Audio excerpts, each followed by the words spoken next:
অফিসে যাবেন না? কেন?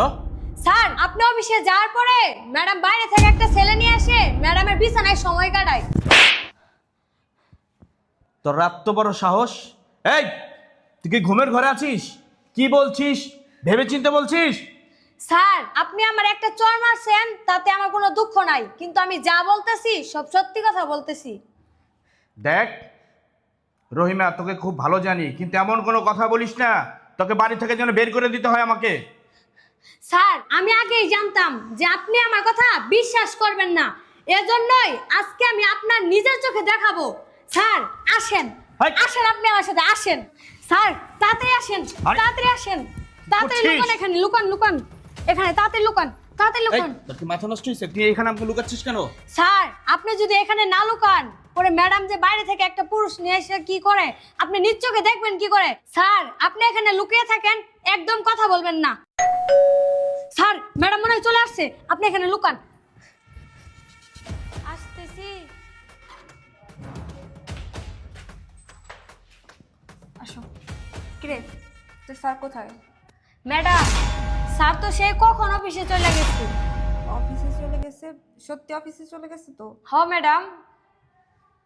আচ্ছা ঠিক আছে, এই ভেতর আসো।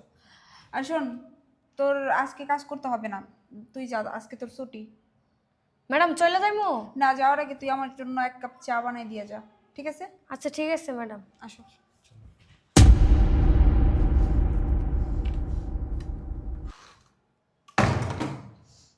ম্যাডাম যান যান, আজকে আপনি বুঝতে পারবেন যে কত ধানের কত চাল। আমার স্যার তো আপনার বিশ্বাস করছে, আর আপনি স্যারেরে মূল্য দিলেন না, বুঝবেন আজকে। থাকেন। বসো। তারপর এখন বলো। কি আর বলবো, এভাবে লুকিয়ে লুকিয়ে প্রেম করতে আমার আর ভালো লাগে না। আচ্ছা তুমি বোকা নাকি? আমি তো জানি যে তোমার এইভাবে আর ভাল লাগে না, কিন্তু কি করব বলো? ওই যে আমার হাজব্যান্ড তো আমাকে আর ছাড়ছে না, আর আমি ওকে নিজের থেকে ডিভোর্স দিতে পারছি না। জানোই তো আমার হাজব্যান্ডের এই বিষয় সয় সম্পত্তি যে পর্যন্ত আমি না নিব সেই পর্যন্ত কি আর ডিভোর্স দিতে পারি তুমি বলো? আগে আমার হাজব্যান্ডকে বুঝিয়ে শুনিয়ে ওর সয় সম্পত্তি সব আমার নামে করে নিই, তারপর দেখবা ওকে ডিভোর্স দিয়ে আমি তোমার হাত ধরে তোমার সাথে পালিয়ে যাব।